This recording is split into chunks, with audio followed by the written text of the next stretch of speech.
Get ready, Padres fans. It's time for the EcoWater SoCal Padres pregame show on the Padres Radio Network. Tatis at third, 2 outs. Fernando takes off. He's going to steal home without a play. Coming up, we'll have a recap of the previous Padres game, a preview of today's starting pitching matchup, and our keys to the game. Plus, we'll hear from manager Mike Schultz. From the Padres Radio Network, here's Sam Levitt. San Diego Padres baseball coming up on 97.3 The Fan and the Padres Radio Network. Today the Padres take on the Texas Rangers in the final and rubber game of a 3-game series. Our starting pitching matchup today on this July 4th for the Rangers, right-hander Max Scherzer, and for the Padres, right-hander Michael King. Hi again, everyone. Sam Levitt with you inside our San Diego studios. Happy 4th of July. First pitch coming up in Arlington, Texas at 11:35 a.m. Coming up in the next 50 minutes, you'll hear from Padre manager Mike Schultz. We'll also revisit some of what Jackson Merrill had to say earlier on this road trip after winning NL Rookie of the Month. We'll also check in with Tony Gwynn Jr. in just a handful of minutes as well. But first, let's set the table, brought to you by Fraser Farms Market. Set your table with the highest quality of natural and organic products from Fraser Farms Market, a San Diego original since 1971 with 3 locations, La Mesa, Vista, and Oceanside. Padres enter with a record of 47-43. Padres have gone 3-2 on this road trip to Boston and Arlington. They've won 10 out of their last 13 games. This is the Padres' final road game before the All-Star break. Padres come back home tomorrow. Meanwhile, the Rangers are 39-47. The defending World Series champions are just 2-7 in their last 9 games. Rangers looking for their first series win against the Padres since September of 2018. Before Tuesday night, the Padres had won 11 in a row against Texas. Padres picked up a nice win last night in Arlington. How did the Padres fare in their last game? Let's take a look back with our Padres Rewind. Presented by Hamul Casino. With thrilling slots and tables and all the best rewards, Hamul Casino has all the fun you're looking for. Hamul Casino, fun above all else. In the top of the third, Manny Machado put the Padres in front.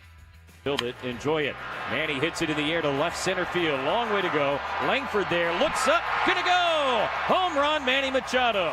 As we said, John Gray has had a home run problem, and this time Manny makes him pay. A 2-run shot and a 2-0 Padre lead. But the lead did not last very long. The Rangers put together a 3-run, 4-hit bottom of the third against Adam Mazur. They scored another in the 4th inning to make it 4-2. Padres, though, rallied in the top of the 5th inning. There were runners on second and third for Jackson Merrill. Merrill swings, it's a little nubber up the third baseline, and that is a fair ball over the bag. Profar will come in and score as Smith picked it up. He can't believe it was called fair. An infield single for Jackson Merrill, and now a 4-3 game here in the 5th. Top of the 6th inning, Padres still down 4-3. Ha-Seong Kim was on second base for Luis Arraez. 0-2 to Arraez. Kim takes off, pitches, hit through the left side, and a base hit. Kim will just keep on running all the way home. RBI single for Arraez in a 4-4 game here in the 6th. We were still tied at 4 in the top of the 7th inning. A runner on base for David Peralta. 1-1 to Peralta. Here's the pitch. And he swings, hits it in the air to deep right center field. Hill's going back to watch. This one gonna go into the Ranger bullpen in right center. A 2-run homer for Peralta. His first is a Padre, and the Padres are back in front for the first time since the 3rd inning. It's 6-4.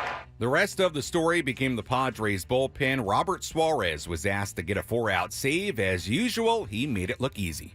Marcus Semien 0 for 4 on the evening. Padres with a 6-4 lead here in the bottom of the 9th.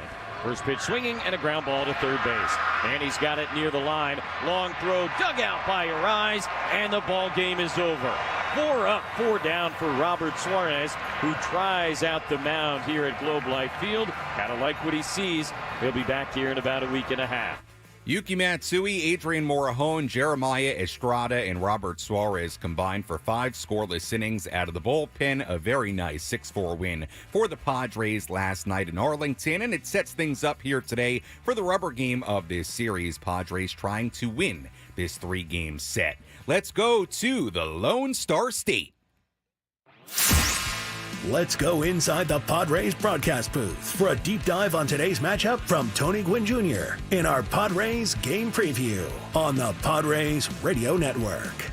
Tony, let's begin with a look at the lineup here today. Jackson Merrill in center field and batting third, and it may sound like a fairly obvious question because Jackson has been so good this season, and especially as of late, the reigning NL Rookie of the Month. But when you look at a 21-year-old in the 3 spot for a team that is playing well right now, and for the most part, especially offensively, what does that say to you about Jackson Merrill, the Padres having confidence in him enough to put him in the 3 spot here today? Yeah, I think it first says that someone is out of the lineup. That's usually in that spot. But I think more importantly, what it says is that he's proven to this point in the season that it's a load that they feel like he can handle.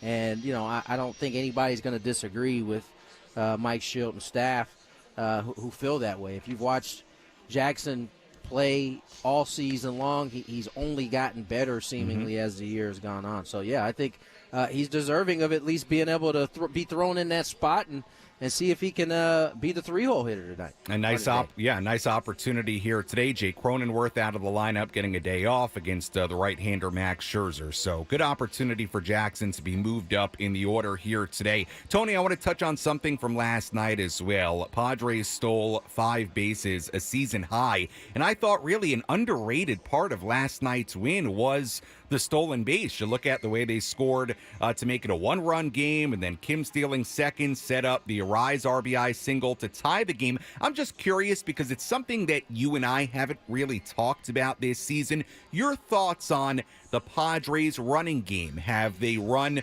enough to your liking? Do you think they should be more aggressive? Because last night they were very aggressive, and it worked out really beautifully. Well, listen, what I'll say is I'll take you back to the beginning of the season where there was a ton of complaints about the Padres and how aggressive they were being and running into outs at times. And, what I said then was that, in order to be truly a good, aggressive base-running team, there's going to be some mistakes along the way. That is how you learn when to be aggressive, when not to be. And I think we've gotten to the part of the season, and this has worked out the same way defensively for the Padres. As we've gotten along into the season, things have settled, and this team is starting to understand good spots to go, bad spots to go, when to press the envelope a little bit, when to pull back. And I think we haven't had these conversations about bad race running or bad defense in a while in part because these guys are getting better as the years has gone along. Let's talk about today's pitching matchup, Michael King against Max Scherzer, and let's focus on Scherzer here, Tony. The Padres, you look at their numbers against Scherzer, whether you want to look at the 2022 NL Wild Card Series. The last time the Padres faced Max Scherzer, that was nearly a year ago. He was still on the Mets before the trade to the Rangers. Tony, your thoughts on Max Scherzer and how the Padres approach him here today? And I do want to mention as well, Tony, I looked it up. You were 5 for 9 in your career against Max Scherzer. Some very good numbers against a future Hall of Famer. So you're a good guy to ask. How do the Padres beat Scherzer here today? To be fair, I got the young version of Max Scherzer in Arizona, and yes, I did a good job against him. But this is a much different task. And although he's older, after having a conversation with him before the first game of this series, he's finally healthy, right? And so it's hard to really figure out exactly what kind of Max Scherzer we're going to get to see tonight. But, again, you and I talk about this often. The Padres' approach won't change, and that is why they have a legitimate chance against any pitcher, regardless of whether it's a top-end guy or a back-end-of-the-rotation guy. Their team approach doesn't change. I don't think it changes today. I think early they'll try to see what type of, what they're seeing from Max live and in person. It's only, I believe, his 3rd or 4th start since, coming off the IL. So right. I think they'll probably be less aggressive early to kind of see what he's got, and then they'll probably make an adjustment from there. Michael King on the man for the Padres today. He's been very, very good as of late. We'll have more on this pitching matchup coming up a little bit later on during our pregame coverage. Tony, as always, appreciate the time. Happy July 4th to you. And got to ask you, on a July 4th, let's say you're at a barbecue. Are you going hot dog or hamburger?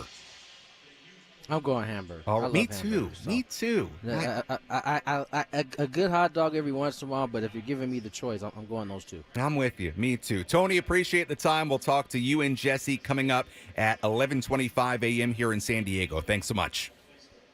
Thank you. All right, that is Tony Gwynn Jr. joining us on our EcoWater SoCal Padres pregame show as we get ready for today's game here on the Padres Radio Network. Yeah, I got to be honest with you. I mean, I like a hot dog. Certainly, I'll eat a hot dog.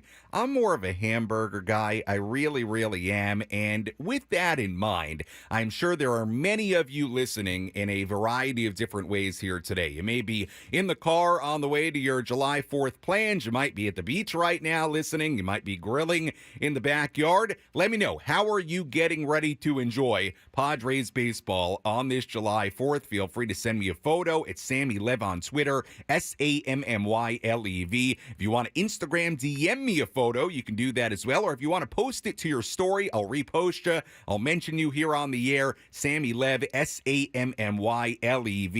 How are you enjoying Padres baseball on this July 4th? Would love to hear from you. First pitch coming up at 11:35 in Arlington, Texas. Padres going for a series win against the Rangers. When we come back, we hear from Padre manager Mike Shildt, plus much, much more to come on our pregame coverage on the Padres Radio Network.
Welcome back to the EcoWater SoCal Padres pregame show on the Padres Radio Network. Your water perfected. EcoWater SoCal. Your water should be perfect. Find them online at EcoWaterSoCal.com. Sam Levitt with you inside our San Diego studios as we get ready for first pitch coming up at 11:35 a.m. in Arlington, Texas. Final game of this 3-game series between the Padres and the Texas Rangers. Final game of this 6-game road trip. Padres trying to make it a winning road trip after taking 2 out of 3 against the Boston Red Sox last weekend. Padres return home for the start of a homestand tomorrow. 3 games against the Arizona Diamondbacks Friday, Saturday, and Sunday to begin that homestand, and look forward to seeing you at Petco Park tomorrow evening as the Padres return home. Let's hear from Padre manager Mike Shildt.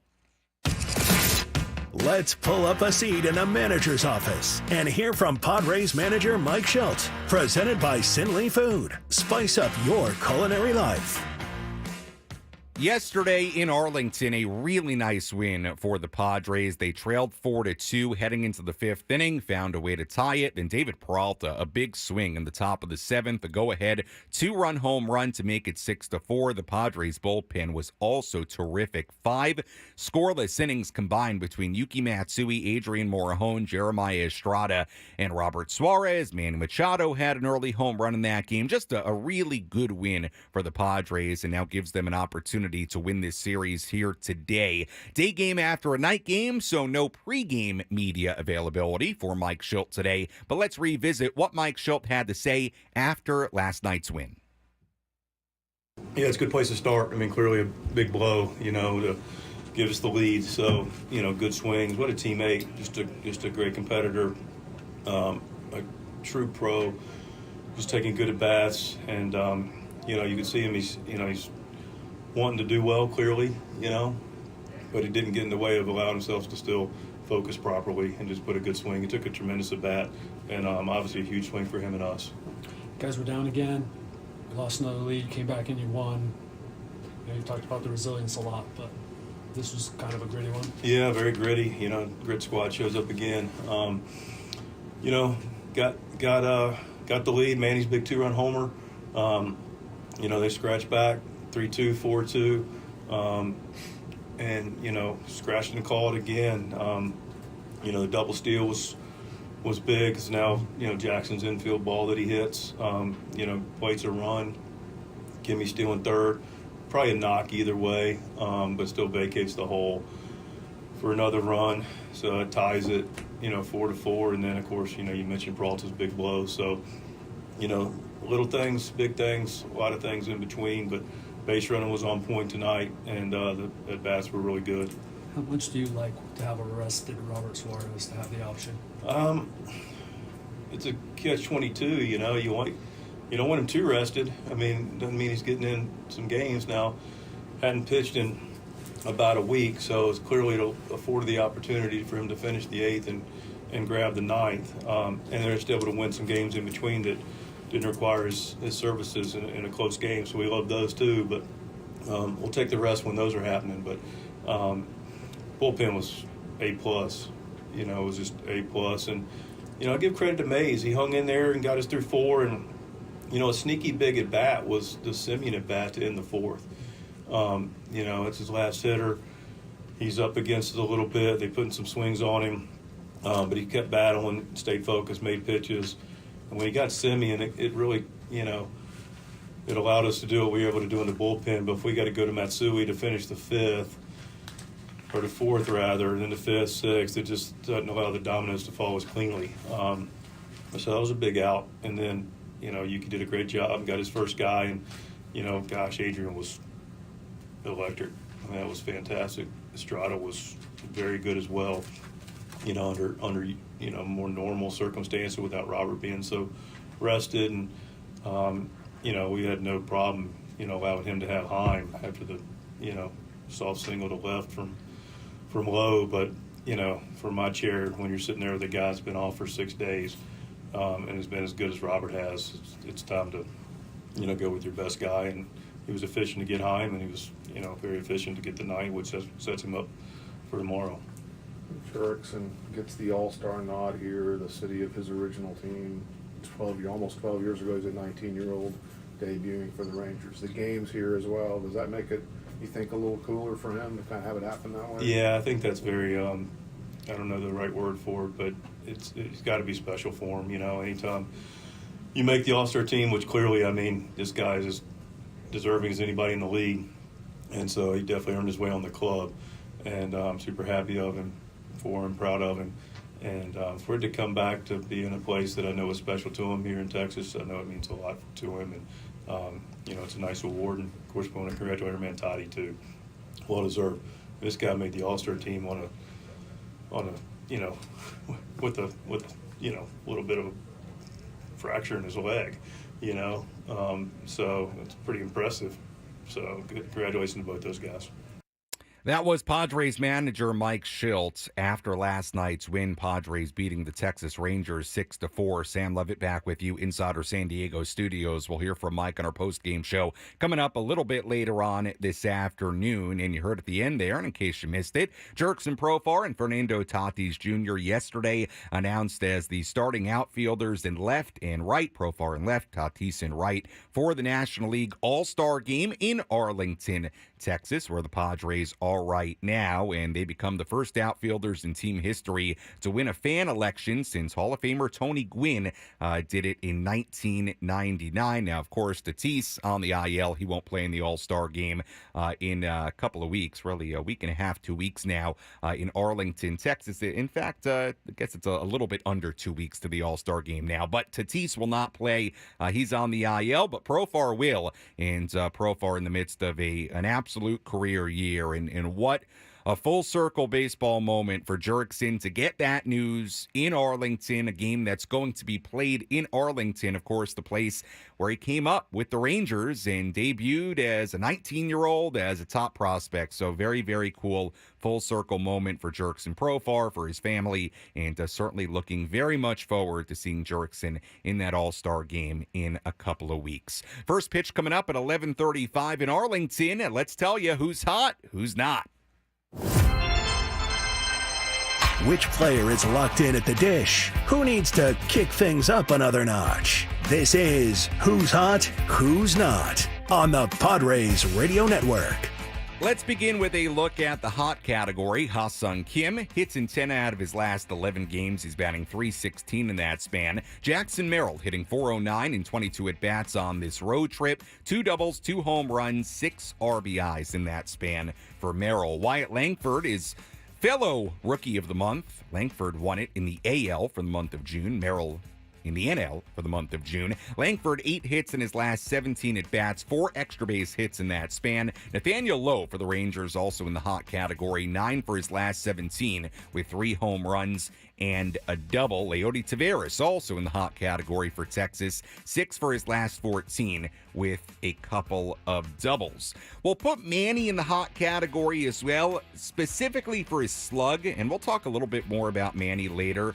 But Manny's hit 4 home runs. That's Manny Machado, for those of you wondering. Manny Machado has hit 4 home runs with 9 RBIs and a .724 slugging percentage in his last 7 games. In the not category, we take a look at a guy getting a day off for the Rangers today. Now, you would imagine he'd be available off the bench for Bruce Bochy in the right spot, but that is Marcus Semien. He is really struggling. His last 16 games batting just .088 in a span of 68 at-bats. And again, Semien getting his second off day of the season today. Told you about the last 16 games. Also just 2 hits, a couple of singles in his last 38 at-bats. Bruce Bochy saying, quote, his timing is off. There's no getting around that. So they're giving him a day off today. We'll see if Semien comes off the bench at all. And that's a look at who's hot, who's not, as we get ready for first pitch coming up at 11:35. When we come back on our EcoWater SoCal Padres pregame show, we have a number of injury updates to get to. A very, very important Padre is scheduled to begin a rehab assignment today. We'll tell you more about that when we come back. Also, a full look at the out-of-town scoreboard, our keys to the game, and we'll also revisit what Jackson Merrill had to say yesterday inside the Padres clubhouse. Certainly think it's worth hearing it again, or if you missed it, catching up with what Jackson said earlier this week after winning NL Rookie of the Month. First pitch coming up in just a little bit. I'm Sam Levitt on the Padres Radio Network.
Our EcoWater SoCal Padres pregame show continues here on the Padres Radio Network. Sam Levitt with you inside our San Diego studios as we get ready for today's game. First pitch coming up at 11:35 in Arlington, Texas. Right-hander Max Scherzer on the mound for the Rangers and right-hander Michael King on the mound for the Padres. We'll have much more on that game coming up. Or not on the game, much more on the game coming up, but also much more on that pitching matchup coming up in just a little bit. We'll also hear from Jackson Merrill a little bit later on in this segment as well. Number of injury updates to get to regarding the Padres, including one Padre scheduled to begin a rehab assignment tonight at AAA El Paso. Let's tell you more about it.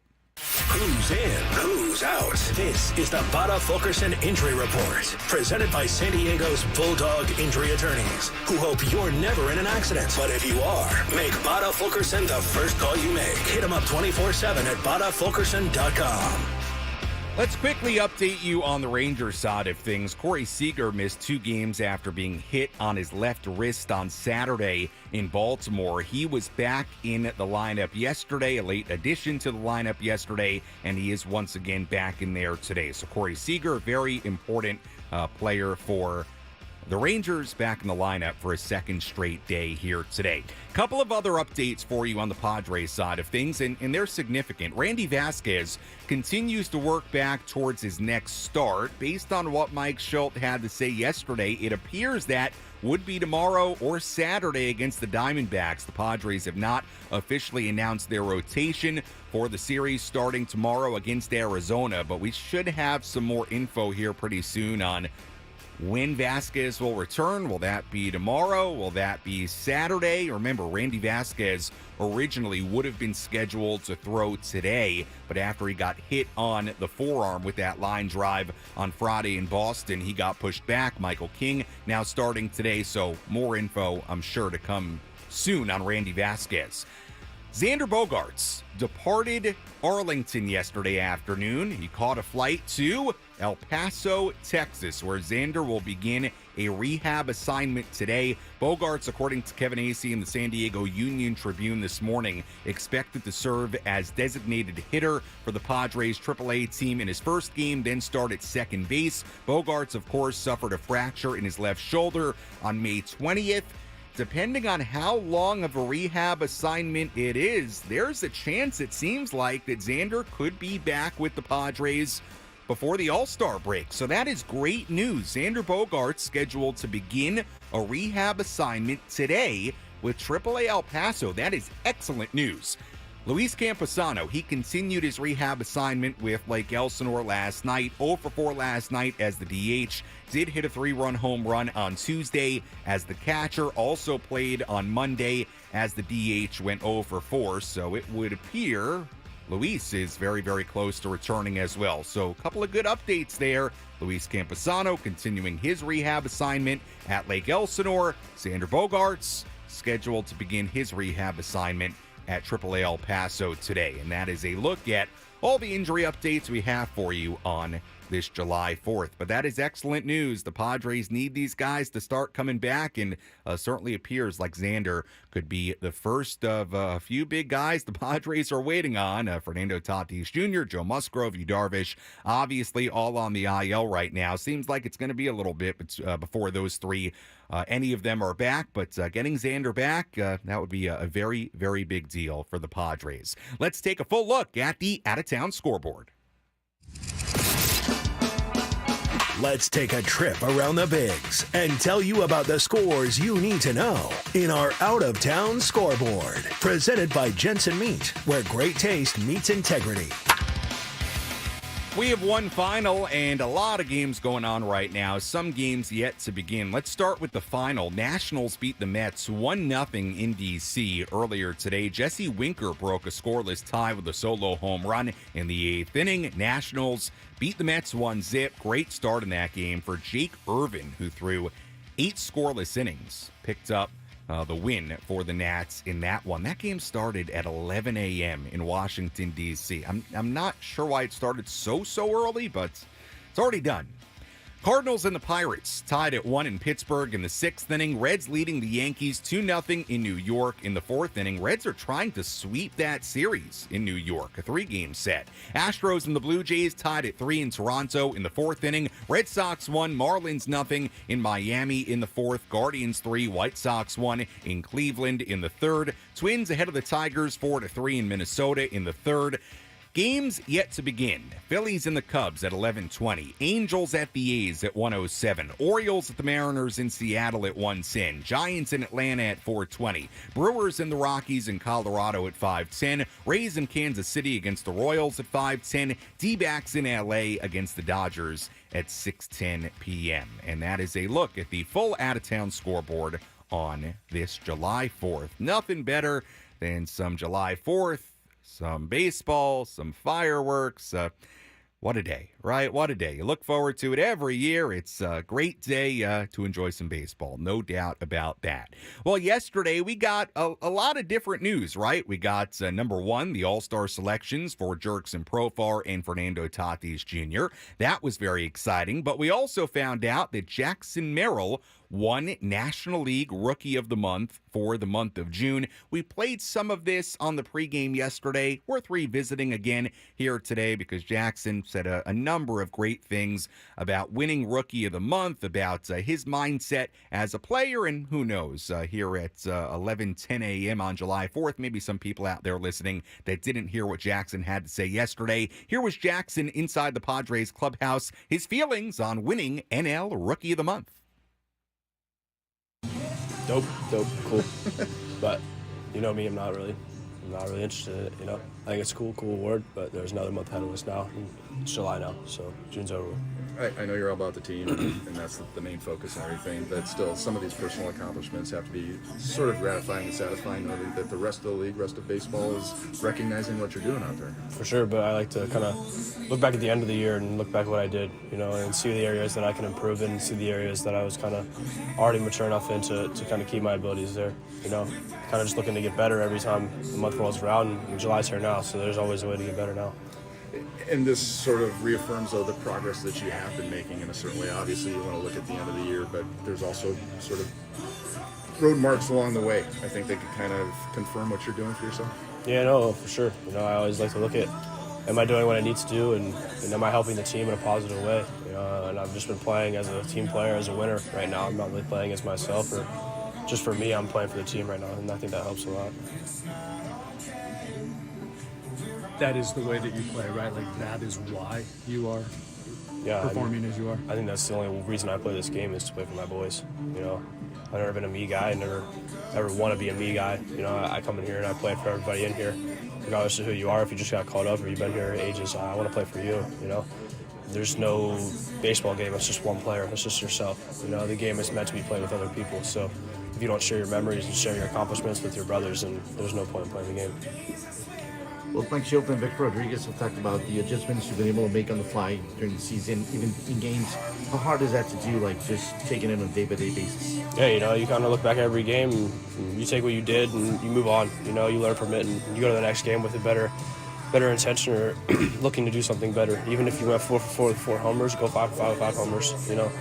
Always that mentality to get one step better, one little % better every day. And I credit my teammates that I have in here and my coaches that have helped me get better along the way, but, just keep putting the work in. What do you think you've improved on the most since the beginning of the season, since you're always trying to get better? Were there certain things that you were focused on getting better, or what do you feel like has come from the furthest? Center field. I've never played center field for sure. Just knowing that I can do it and being comfortable out there and stay within myself. Not trying to make any outrageous looking plays and blow games and stuff, but being confident and being comfortable out there is really important to me. It helps when you go down and you're ready to hit too. You're in center field, you're not worrying about playing center field. You're out there, you're playing the game, and then you go to hit and you're not thinking about center field. So just getting comfortable there.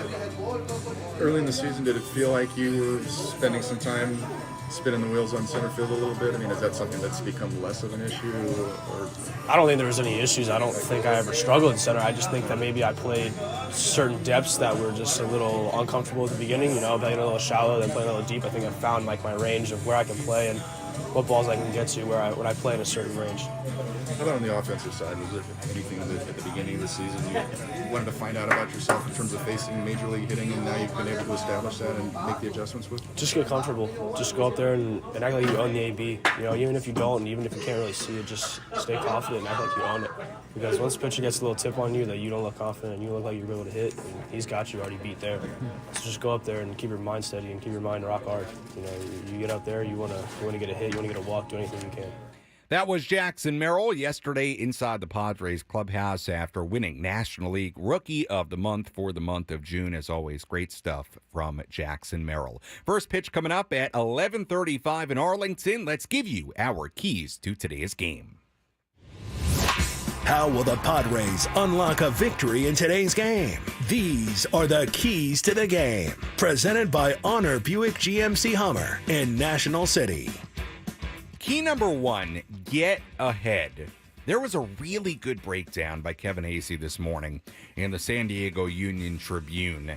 Yesterday was the 24th time that a Padres opponent scored at least 3 runs in the first 3 innings of a game. It was the 22nd time in those 24 games that the Padres trailed after 3 innings. Now, the Padres are somehow 8-16 in those games, so they've often found ways to come back and win when trailing after 3 innings. But this is really interesting. The Padres have been outscored by 32 runs in the first 3 innings of games this season. The only other teams to be outscored by more in the first 3 innings this season, the teams with the 5 worst records in baseball. The White Sox, Rockies, Marlins, A's, and Angels. The Giants also are in that category, but the 5 White Sox, Rockies, Marlins, A's, and Angels. That's not the company you want to be in.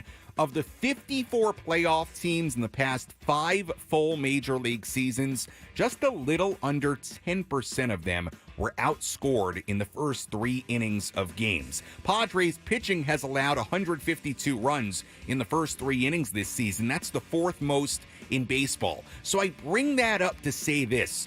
The way the Padres have lived a lot this season, falling behind early, it happened game 1 of this series, it happened game 2 of this series.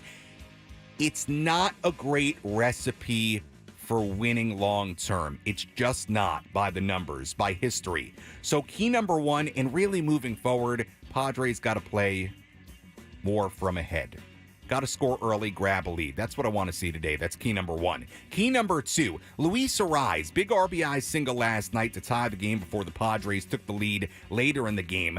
5 games on this road trip. Arraez is 7 for 22. That's over 300. Not bad. But you look at his 21 games entering today, he's hitting just 231. In that time, his batting average has dropped from 337 to 310. That's almost 30 points. Now, Arraez was dealing with what was called a mild sprain of the joint in his left thumb last week. He also dealt with that jammed right shoulder in early June. And look, maybe he's not fully healthy, but getting Arraez hot again, that's a big key here today and moving forward, and that's a quick look at today's keys to the game. When we come back, we'll talk about Manny Machado. We'll also talk about the stolen base, and we preview today's pitching matchup between Max Scherzer and Michael King. First pitch coming up at 11:35 on the Padres Radio Network.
Our EcoWater SoCal Padres pregame show continues here on the Padres Radio Network. Sam Levitt with you inside our San Diego studios. We go out to Jesse and Tony in just about 7 minutes for the finale of this 3-game series. Let's tell you what to watch for in today's game. What's the one thing Sam Levitt will be keeping his eye on in today's game? This is What to Watch For. Presented by Genesis Home Improvements, San Diego's trusted painting, roofing, and window company. Save 15% today on a new beginning for your home. Visit GenesisHomeImprovementsSD.com. What to watch for in today's game? We talked about it earlier with Tony Gwynn Jr. Padres stole a season-high 5 bases last night. All those 5 steals came against Jonah Heim behind the plate for Texas. Today it's Andrew Kisner behind the plate. Day game after a night game, Max Scherzer on the mound for the Rangers. Opponents are 16 for 17 in steal attempts against Kisner this year. So what to watch for in this game? Do we see the Padres be as aggressive as they were last night against Scherzer, against the guy in Kisner behind the plate who was not thrown out very many at all? Keep an eye on that. Are the Padres as aggressive with the stolen bases here today? That's what to watch for in today's game. Also, a little bonus. Manny Machado in the home run. Manny hit 6 home runs in his first 266 at-bats this season. He's hit 5 in his past 48 at-bats, and he hit that laser of a home run last night. We'll see if Manny can keep the power going here today. Let's dive into our pitching matchup between Max Scherzer and Michael King. Let's take a look at who's on the bump today with our starting pitching preview. Presented by Chimney Sweeps, Inc., San Diego's trusted chimney and fireplace service company for 40 years. Call Chimney Sweeps, Inc. at 1-800-CHIMNEY or book an inspection online at chimneysweepsinc.com. Right-hander Max Scherzer on the mound for the Rangers. He will turn 40 years old later this month. He's 1-1, a 1.74 ERA in 2 starts this season. Began the season on the IL after having surgery for a herniated disc in his back during the offseason. Then he dealt with a nerve issue in his right arm during his minor league rehab assignment this spring. Last start against the Orioles, 5 innings and a third, 2 earned runs given up, 4 hits allowed. Last faced the Padres nearly a year ago when he was still with the New York Mets. He gave up 5 earned runs on 6 hits, gave up 2 home runs in that game to Manny Machado. 5 scoreless innings in his first start against the Padres last season. Padres, remember, ripped him up in that 2022 NL Wildcard Series, gave up 4 home runs that night, including 1 to Jerkson Profar, 1 to Manny Machado. Machado, 4 career home runs against him. David Peralta, 2 career home runs against Max Scherzer. Right-hander Michael King on the mound for the Padres, 6-5, a 3.61 ERA, 18 outings, 99 2/3 innings, 115 strikeouts on the year. Last start against the Red Sox, he went 6 innings, 1 earned run given up, 5 hits, struck out 6. His last 8 starts, he has been really good overall, a 2.78 ERA in 45-plus innings. He struck out 54 in that span. 6 career relief appearances against the Rangers while he was a member of the Yankees, gave up 2 runs total in 9 combined innings. You've been listening to the EcoWater SoCal Padres pregame show on the Padres Radio Network. EcoWater SoCal, your water should be perfect. Find them online at EcoWaterSoCal.com. When we come back, Jesse and Tony have first pitch and all the play-by-play. You're listening to the Padres Radio Network.